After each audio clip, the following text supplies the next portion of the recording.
Hello guys, manguha ta karon og puso sa saging. Ako ipakita ninyo guys ang akong kahimanan sa pagkuha og puso sa saging. Ini guys, pwede ni siya sa saging, pwede sa kahoy imong iputol.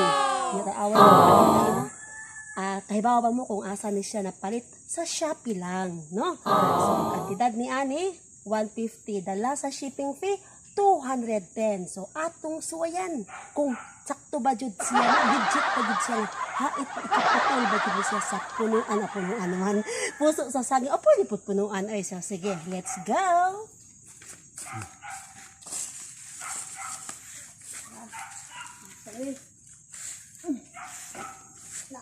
Mga nangatapon po. Uy, hawa mo diba?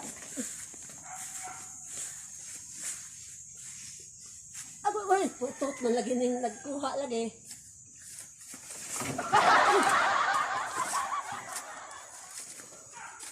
Kaita po ning mubo tayo. Oh no! Uy, wag gapon? Uy. Di ni siya.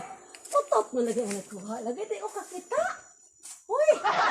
Maluot pumunta ang kada puso sa saging. Uy, murang libag lisod.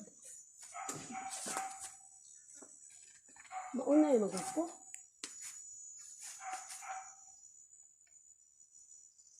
Oh no! Uwa pa? Asa man? Nakulata naman noon eh. Uy! Hagoy! Nanakit naman ng kumbok tol eh. Ikaw kulukuha na be, kaya ikaw may taas.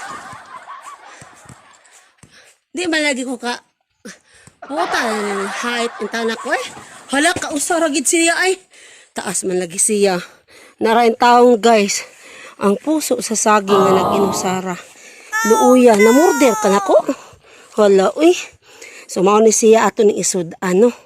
So, inyo lang po ni abangan kung maluto na. So, yan lang guys. Thank you so much.